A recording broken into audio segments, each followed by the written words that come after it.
fashion, I think in science class we should be teaching science. Things we can observe and study and test and demonstrate. Things like the first law of thermodynamics. The first law of thermodynamics tells us matter cannot be created or destroyed. Well, everything's made out of matter, so if matter cannot be created or destroyed, then how did the world get here? We're here, you know. So that leaves only two choices. Somebody made the world, or the world made itself. There's no other choice.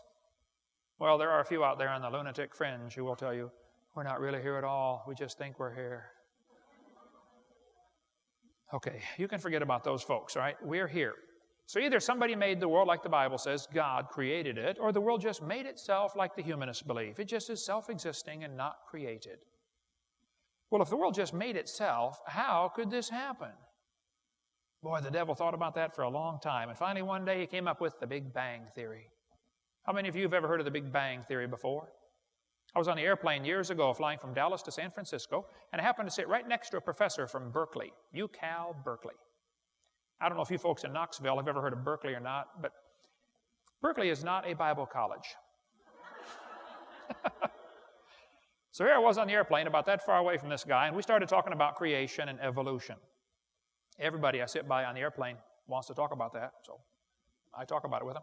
And he said he believed in evolution. I said, yes, sir, I figured that. You have to teach at Berkeley. I said, tell me, sir, if you believe in evolution, how did the world get here? He said, oh, it came from the Big Bang. I said, really? I'd like to hear about this.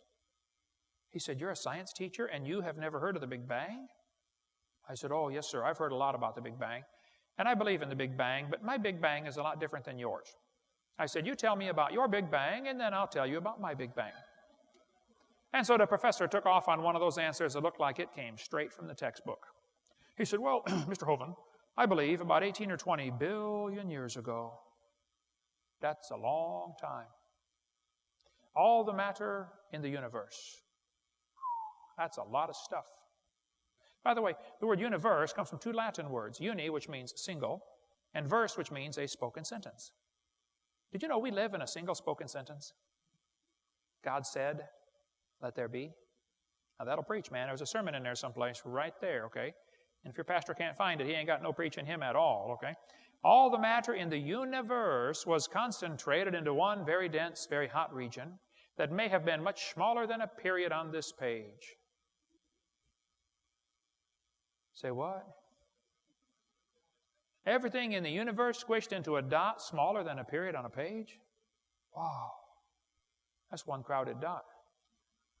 And heavy, too. Hey, and it ain't the first time it happened, boys and girls. This textbook says, someday after many billions of years, all the matter and energy will once again be packed into a small area, no larger than the period at the end of this sentence. Then another Big Bang will occur. It happens every 80 to 100 billion years. Can you believe they cut down a tree to print that? Where's Al Gore when you need him? That's what I want to know. Yeah. And why did you guys send Al Gore to Washington? You had him here, you know. But no. This textbook author was brilliant. I could not believe how smart this guy was. He said, boys and girls, nothing really means nothing. You have to be at least that smart to write a book. He said not only matter and energy would disappear, but also space and time. However, physicists theorized that from the state of nothingness, the universe began in a gigantic explosion. What? Yes, boys and girls, you see, one day nothing exploded. And here we are. We could spend 3 days talking about the Big Bang Theory. They used to say the thing that exploded was a few light years in diameter. Then they said, oh no, it's only 275 million miles. And they said, oh no, it's only 71 million miles. They keep getting it smaller, and now they're saying nothing exploded. Wow, Discover magazine here a couple years ago said, where did everything come from? Boys and girls, the universe burst into something from absolutely nothing. Zero, nada. As it got bigger, it became filled with even more stuff that came from absolutely nowhere. How is that possible? Ask Alan Guth. His theory will explain everything. Wow, I've got to meet this Alan Guth guy. Alan Guth said in Scientific American, the observable universe could have evolved from an infinitesimal region. In the Hebrew, that's a dot. He said, it's then tempting to go one step further and speculate that the entire universe evolved from literally nothing. You see, boys and girls, we all came from a dot, and the dot came from nothing. And they call that science and put it in a science journal? I think I'd call that a fairy tale and put it in the garbage.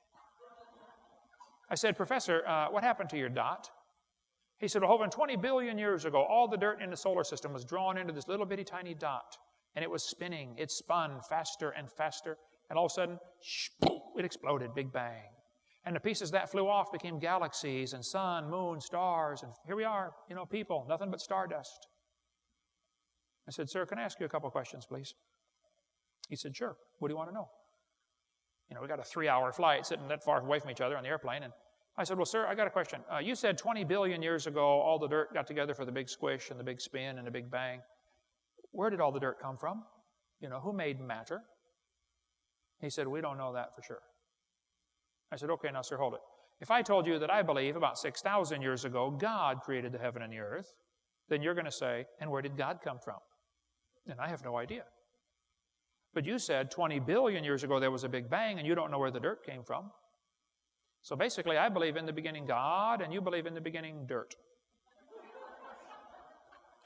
Don't tell me my theory is religious and your theory is scientific. No. They're both religious. The news media tries to make it look like it is science versus religion. No, it's not. It's not science versus religion. This is two religions. Evolution and creation are both religious. You have to believe in one or the other. The difference is the evolution religion is tax-supported. That's the difference. One of many differences. By the way, these two timelines, it's the same thing right here behind me. On the top timeline, every inch represents 150 years. Abe Lincoln was not even president 1 inch ago. Okay? If I was to show you what 20 billion years looks like at the same scale as the top chart, I'd have to have this chart on the bottom to be this scale. This one would have to be 2,100 miles long. That's from Pensacola to Portland, Oregon. I don't want to carry a chart that big, so I made a new scale for the other one. Okay.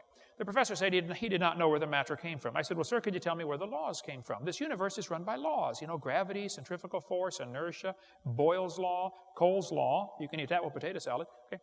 There's all kinds of laws in the universe. Where did the laws come from? And by the way, why aren't the laws still evolving? Do you ever think about that? I mean, why is gravity always the same? Why don't you weigh 10 pounds more one day? You say, well, I do. Well, that's for different reasons, okay? But where did the energy come from anyway, huh? Who bought the gas to run this machine? The professor said, I don't know we don't know anything.